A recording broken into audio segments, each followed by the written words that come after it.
राधे राधे, जय श्री कृष्णा। चॉकलेट मामी से मैं सीमा सिंह आज आपके लिए गाज माता के पूजन और व्रत की कथा और पूजन विधि लेकर आई हूँ। बोलिए गाज माता की जय। यह पूजन भादवा मास के शुक्ल पक्ष की द्वितीया को किया जाता है। इस दिन कुल देवता का पूजन करते हैं, कच्ची रसोई बनाते हैं। पुत्रवती स्त्रियां इस व्रत को भादवा मास में कोई सा भी अच्छा दिन और तिथि देख कर भी रख लेती हैं। पूजा में मिट्टी के भील भीलनी बनाए जाते हैं, एक बच्चा बनाया जाता है। भील भीलनी के सिर पर टोकरियां रखी जाती है, एक जल का लोटा और दीपक जलाया जाता है और गेहूं के 4 आंखें लेकर गाज माता की कहानी सुनी जाती है और इस जल से सूर्य देवता को अर्घ्य दे दिया जाता है। आइए अब हम गाज माता की प्रमुख प्रमुख व्रत कथाएं सुनते हैं। एक बार एक गांव में साहूकार दंपति थे। उनके एक बेटा बहू थे। साहूकार के बेटे की शादी को अनेक बरस हो चुके थे, लेकिन उन्हें औलाद सुख की प्राप्ति नहीं हुई। साहूकार दंपति ने अपने बेटा बहू को अनेक जगह दिखाया, टोने टोटके करे, देवी देवताओं को ढोका, डॉक्टर वेद नीम हकीम को दिखाया, लेकिन सभी जगह निराशा हाथ लगी। एक दिन की बात है, साहूकारनी अपने पड़ोस में गई तो वहां सभी औरतें व्रत कर रही थी, पूजा करके कथा कहानियां सुन रही थी। साहूकारनी ने उनसे पूछा कि आप यह सब क्या कर रहे हो, किसकी पूजा कर रहे हो और इसके करने से क्या फल मिलता है। तब एक पड़ोसन ने कहा कि बहन, हम गाज माता की पूजा कर रहे हैं, कथा कहानियां सुन रहे हैं। इसको करने से निर्धन को धन मिले, निसंतान को संतान सुख मिले, कुंवारों के शीघ्र ब्याह हो, अन्न के भंडार भरते हैं। तब साहूकारनी ने कहा कि अगर मेरी बहू के भी गर्भ ठहर जाएगा तो मैं भी 1.25 पाव का रोट गाज माता की चढ़ाऊंगी। तब साहूकारनी ने वहीं बैठकर संकल्प लिया, गाज माता की पूजा करी। उसके कुछ समय के बाद बहू को गर्भ ठहर गया। तब साहूकारनी ने गाज माता से हाथ जोड़कर कहा कि हे गाज माता, अगर मेरे पोता हुआ तो मैं 2.25 किलो का रोट चढ़ाऊंगी। उसके बाद पोता हो गया, लेकिन साहूकारनी ने न तो गाज माता का व्रत किया और न ही बोलारी पूरी करी। तब एक रात्रि को गाज माता ने साहूकारनी के स्वप्न में आकर कहा कि पुत्री, तूने संकल्प किया था कि जब मेरे पोता होगा तब मैं पूजा और व्रत करूंगी और बोलारी चढ़ाऊंगी। पुत्री, मैंने तुझे पोता दिया, लेकिन तूने न तो मेरी पूजा करी और न ही मेरी बोलारी पूरी करी और न ही व्रत किया। तू मेरी पूजा से विमुख हुई है। अचानक साहूकारनी की उसी समय नींद टूट गई। उसने अपने पति को स्वप्न वाली बात बताई। तब साहूकार ने अपनी पत्नी से कहा कि सुबह उठते ही तू पहले अपनी बोलारी पूरी करना। दूसरे दिन सुबह उठते ही साहूकारनी ने स्नान आदि से निवृत्त होकर गाज माता का पूजन किया और अपनी बहू से भी पूजा और व्रत करवाया। गाज माता के नाम का डोरा लिया और 5.25 किलो का रोट बना करके गाज माता को चढ़ाया और अपनी गलती की गाज माता से माफी मांगने लगी। शाम को साहूकारनी का बेटा घर आया और उसने अपनी पत्नी के गले में गाज माता के नाम का डोरा देखा तो उसने अपनी पत्नी के गले में से डोरा उतारकर फेंक दिया और बोला कि तेरे सोने के गहनों के साथ यह डोरा शोभा नहीं देता। पत्नी कुछ नहीं बोली। जब शाम को वे खाना खाने बैठे तो साहूकारनी के बेटे ने अपनी पत्नी की थाली में बिना नमक का रोट देखा तो पूछने लगा कि तुम यह क्या खा रही हो। तो फिर से बहू ने कहा कि आज मैंने गाज माता का पूजन किया था और व्रत रखा है, तो आज बिना नमक का रोट और खीर ही खाते हैं। तो उसके पति ने कहा कि तुम यह रोट मत खाओ, अभी हमारा बच्चा छोटा है। तुम यह रोट खाओगी तो उसका पेट दुखेगा। तब साहूकारनी की बहू ने अपना रोट गाय को खिला दिया और उसने नमक का भोजन खा लिया। इससे गाज माता क्रोधित हो गई। उसी समय एक भयंकर आंधी आई। गाज माता गरजती बरसती आई और साहूकारनी के पोते को पालने सहित उठाकर उसी गांव में भीलनी के आंगन में रख दिया। भीलनी के कोई औलाद नहीं थी। भीलनी भी गाज माता का व्रत और पूजन करती थी। जब उसने अपने आंगन में पालने सहित बच्चे को देखा तो उसने सोचा कि गाज माता ने ही उसकी सुनी है। वह बच्चे को पाकर बहुत खुश हुई। उधर बच्चे को न पाकर साहूकारनी और साहूकारनी के बेटे की बहू जोर जोर से विलाप करने लगी। तब साहूकारनी गाज माता से प्रार्थना करने लगी कि हे गाज माता, मुझसे या मेरी बहू से कोई भूल हुई हो तो मुझे क्षमा करें। तभी वहां आकाशवाणी हुई। आकाशवाणी ने साहूकारनी से कहा कि पुत्री, तेरे बेटे की बहू ने मेरे डोरे को उतार कर फेंक दिया और मेरे व्रत वाले रोट को गाय को खिलाकर उसने नमक वाला रोट खाया। व्रत तोड़ने और डोरे का अपमान करने से उसे शाप लगा है। बेटी, तेरा पोता तुम्हारे ही गांव में भीलनी के पास सुरक्षित है। तुम जाकर अपना पोता ले आओ। साहूकारनी भीलनी से अपना पोता मांगने गई तो भीलनी ने कहा कि यह आपका पोता है तो निशानी बताइए। तब साहूकारनी ने कहा कि हमारे पोते के गले में सोने की चैन के लॉकेट में गाज माता की तस्वीर है। भीलनी गाज माता की परम भक्त थी। उसने बच्चे के गले के लॉकेट में गाज माता की तस्वीर देखी तो उसने खुशी खुशी बच्चा साहूकारनी को लौटा दिया। उसके बाद साहूकार दंपति ने अपने बेटा बहू के साथ गाज माता का व्रत पूरे विधि विधान से किया और 1.25 मन का रोट बनाकर गाज माता को भोग में चढ़ाया।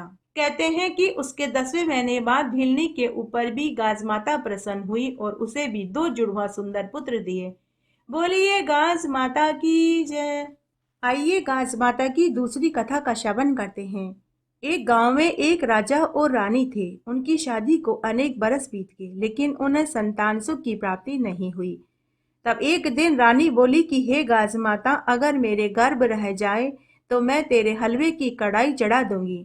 इससे गाज माता प्रसन्न हो गई। गाज माता की कृपा से रानी को गर्भ ठहर गया और 9वें महीने में रानी को सुंदर पुत्र पैदा हुआ। परंतु रानी हलवे की कढ़ाई चढ़ाना भूल गई। तब गाज माता ने सोचा कि यह तो मुझे भूल गई। एक दिन रानी का लड़का पालने में सो रहा था। तभी गाज माता गरजती बरसती बादली बनकर आई और पालने सहित लड़के को उठाकर ले गई। उसी गांव में एक भील भीलनी एक जंगल में रहते थे। गाज माता ने पालने सहित बच्चे को उनके घर के आंगन में ले जाकर सुला दिया। जब भील भीलनी ने अपने घर के आंगन में पालने में बच्चे को सोते हुए देखा तो वे बहुत प्रसन्न हुए। उनके भी कोई बच्चा नहीं था। वे सोचने लगे कि गाज माता ने ही हमें यह बच्चा दिया है। भील भीलनी उस बच्चे को पालने पोसने लगे। उसी गांव में एक धोबी भी था जो राजा के कपड़े भी धोता था और भील भीलनी के कपड़े भी धोता था। जब धोबी राजा के महल में आया तो उसने सुना कि राजा का लड़का पालने सहित गायब हो गया। तब धोबी ने राजा रानी से कहा कि मैंने आपके पुत्र को इसी गांव में एक भील के यहाँ पालने में सोते हुए देखा था। तब राजा ने अपने सैनिकों को आदेश दिया कि भील भीलनी को बुलाकर के लाओ। जब भील भीलनी आए तो राजा रानी ने उनसे पूछा कि हमारा लड़का तुम्हारे पास कैसे और क्यों पहुंचा। तो भील भीलनी राजा रानी से बोले कि हम तो गाज माता का व्रत करते थे, हमें तो गाज माता ने बेटा दिया है। यह सुनते ही राजा रानी को अपनी बोलारी याद आ गई कि हमने गाज माता के हलवे की कढ़ाई नहीं चढ़ाई, इसीलिए गाज माता हमारे बेटे को लेकर चली गई। तब रानी हाथ जोड़कर बोली कि हे गाज माता, मुझे मेरा बेटा वापस कर दो। मैं आपके दुगनी हलवे की कढ़ाई चढ़ा दूंगी और साथ ही आपके व्रत का धूमधाम से उद्यापन भी करूंगी। यह सुनकर गाज माता ने उन्हें उनका पुत्र वापस लौटा दिया। उधर भील भीलनी को भी गाज माता ने धन दौलत और पुत्र दिया।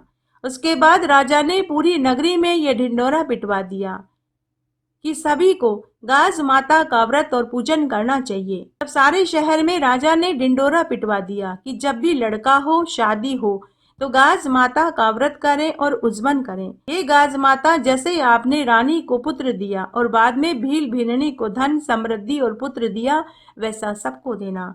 बोलिए गाज माता की जय। आइए अब हम गाज माता की तीसरी कथा का श्रवण करते हैं। भादवा का महीना आया, अनंत चतुर्दशी का दिन आया। इंद्रलोक की परियां गाज माता का पूजन करने धरती पर आए। जहाँ वे पूजा कर रही थी वहाँ एक भील भीलनी भी आए। भील भीलनी ने इंद्रलोक की परियों से पूछा कि आप किसकी पूजा कर रहे हो। तो परियां बोली कि हम तो गाज माता का व्रत और पूजन कर रहे हैं। भील भीलनी ने उनसे पूछा कि इस व्रत को और पूजन को करने से क्या फल मिलता है। तो इंद्रलोक की परियां बोली कि इस व्रत को करने से यश और लक्ष्मी आती है, पुत्र चाहने वाले को पुत्र मिलता है, धन चाहने वाले को धन मिलता है। ऐसा सुनकर भील बिलनी भी गाज माता का व्रत और पूजन करने लगे तो उनके बहुत धन संपत्ति हो गई। अब भीलनी रानी जैसे कपड़े पहनने लगी और एक धोबन से कपड़े धुलवाने लगी। वही धोबन रानी के कपड़े भी धोती थी और भीलनी के कपड़े भी धोती थी। तब एक दिन उनके कपड़े आपस में बदल गए। जब रानी नहा धोकर कपड़े पहनने लगी तो कपड़े देखकर वह समझ गई कि आज मेरे कपड़े बदल गए हैं। उसने तुरंत नौकर भेजकर धोबन को बुलवाया और पूछा कि मेरे जैसे कपड़े इस गांव में और कौन पहनता है। धोबन ने कहा कि हमारे गांव में एक भील भीलनी रहते हैं। भीलनी आपके जैसे ही कपड़े पहनती है और मुझसे कपड़े भी धुलवाती है। तब रानी ने नौकरों को भेजकर भीलनी को महल में बुलवाया और पूछने लगी कि तूने चोरी करी, डाका डाला या क्या किया? बता, तू मेरे जैसे कपड़े कैसे पहनती है? भीलनी बोली कि महारानी जी, मुझ पर तो गाज माता प्रसन्न हुई है। मैं गाज माता का व्रत और पूजन करती हूँ। उन्हीं के व्रत और पूजन से मेरे घर में धन धान्य की वृद्धि हुई है। रानी बोली कि मेरे भी कोई बच्चा नहीं है, मैं भी यह व्रत करना चाहती हूँ। क्या इस व्रत को करने से मुझे भी गाज माता पुत्र का सुख देगी? तो भीलनी बोली कि जरूर देगी। तब रानी ने भीलनी से गाज माता के व्रत की विधि पूछी तो भीलनी बोली कि महारानी जी, आप व्रत तो जरूर करना, लेकिन बीच में व्रत को भंग मत करना। तब रानी भीलनी से व्रत की विधि पूछ कर व्रत करने लगी। गाज माता का व्रत और पूजन करने से गाज माता प्रसन्न हो गई और रानी को एक सुंदर पुत्र दिया। पुत्र पाकर रानी बहुत खुश हुई। साल भर बाद जब दोबारा भादवा मास का महीना आया और गाज माता का व्रत का दिन आया तो रानी पड़ोसन से पूछने गई कि मैं रोट कैसे खाऊं? मेरा बच्चा तो अभी बहुत छोटा है, अगर रोट खाऊंगी तो बच्चे का पेट दुखेगा। तो पड़ोसन गाज माता के व्रत के विषय में कुछ नहीं जानती थी, तो वह बोली, काकरिया कसार कर मोगरिया मगध खा लेना। रोट नहीं खाने से गाज माता रुष्ट हो गई। रात्रि को 12 बजे पलने के साथ बच्चे को अदृश्य कर दिया।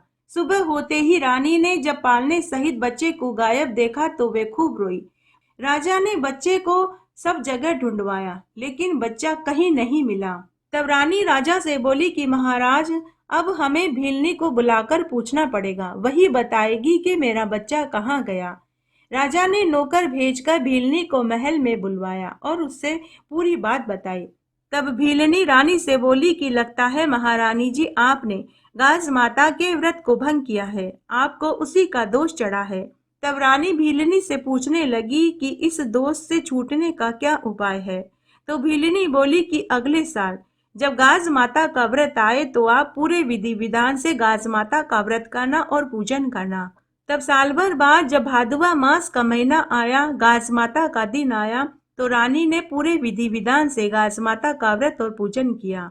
रानी की भक्ति भाव से गाज माता प्रसन्न हो गई और पहले वाला बच्चा पालना सहित रात को लाकर रख दिया। जैसे ही पालना सहित बच्चा महल में आया तो बच्चे की रोने की आवाज सुनकर राजा रानी जाग गए। राजा रानी पुनः अपने बच्चे को पाकर बहुत खुश हुए। तब से वे सभी गाज माता का व्रत करने लगे और पूजन करने लगे। गाज माता निपुतियों को पुत्र देती है, सबको भरा पूरा रखती है। बोलिए गाज माता की जय। इस दिन रोटी ही खाना चाहिए, साथ में दही, सब्जी, घी, शक्कर कुछ भी ले सकते हैं। सभी व्रत में गणेश जी की कहानी जरूर सुननी चाहिए, तभी व्रत का और कथा को सुनने का संपूर्ण फल प्राप्त होता है। आइए अब हम गणेश जी की पवित्र कथा का श्रवण करते हैं। बोलिए गणेश जी महाराज की जय। एक तालाब में एक मेंढक और मेंढकी रहते थे। उस तालाब पर रोज एक ब्राह्मण स्नान करने आता था, तो वह गणेश जी के नाम का जाप किया करता था। मेंढकी रोज उस ब्राह्मण के मुख से गणेश जी के नाम की स्तुति सुनने लगी। अब वह भी गणेश जी के मंत्रों का जाप करने लगी। एक दिन मेंढक मेंढकी से बोला कि अरे मेंढकी, तू क्यों रोज गणेश जी के नाम का जाप करती है? हम जल में रहते हैं, जल के जीव जंतुओं को खाकर अपना पेट भरते हैं और जल के तलहटी में जाकर सोते हैं, तो तुझे जल देवता के नाम की स्तुति करनी चाहिए। क्या गजानन जी करती रहती है? अब तू गजानन जी के नाम की रट लगाना छोड़ दे, नहीं तो मैं तुझे छोड़कर दूसरी मेंढकी के पास चला जाऊंगा। बेचारी मेंढकी कुछ नहीं बोली। अब वह मन ही मन गणेश जी के नाम का जाप करती। समय बीता। तब एक दिन एक गुजरी अपने गाय भैंसों का बाटा बनाने के लिए उसी तालाब पर एक चरा पानी लेने आई। तो उस चरे में वे दोनों मेंढक मेंढकी भी आ गए। गुजरी ने घर आकर चूल्हे पर पानी का चरा चढ़ा दिया और उसमें गाय भैंसों का बाटा डाल दिया। थोड़ी ही देर में पानी गर्म हो गया। मेंढकी तो मन ही मन गणेश जी के नाम का जाप करती रही, तो उसे गर्म पानी का एहसास नहीं हुआ, लेकिन मेंढक का शरीर जलने लगा। उसने मेंढकी से पूछा कि अरे मेंढकी, क्या तुझे गर्म का एहसास नहीं हो रहा? तू तो एकदम शांत पड़ी है। तो मेंढकी बोली कि मैं तो गणेश जी के नाम का जाप कर रही हूँ, इसलिए मुझे तो गणेश भगवान बचा रहे हैं। तो मेंढक बोला कि अगर तेरे गणेश भगवान ने आज हम दोनों को बचा लिया, तो मैं भी तेरे साथ गणेश जी के नाम का जाप करूंगा। तू तेरे गणेश भगवान से बोल कि वो हमें बचा ले। तो मेंढकी ने हाथ जोड़कर गणेश भगवान से विनती करी कि हे गणेश जी भगवान, कृपया करके आज हमें इस संकट से बचा लीजिए। गणेश भगवान को याद करते ही उनके ऊपर गणेश जी की कृपा हुई। तभी गणेश भगवान की कृपा से दो बैल लड़ते लड़ते चूल्हे के पास आ गए। उनके सींगों से चूल्हे पर रखा चरा गिर गया। तभी वे दोनों मेंढक मेंढकी बाहर निकल गए और पुनः तालाब पर चले गए। यह आश्चर्य देखकर मेंढक भी गणेश भगवान की महिमा को मान गया। अब वह भी अपनी मेंढकी के साथ गणेश जी के नाम का जाप करने लगा। बोलिए गणेश जी महाराज की जय। इस तरह आज हमने गास माता की लगातार 3 कहानियां सुनी। आशा करती हूँ यह आपको जरूर पसंद आएगी। मेरे साथ बने रहने के लिए आपका धन्यवाद। आशा करती हूँ आप आगे भी इसी तरह मेरे साथ बने रहेंगे। धन्यवाद।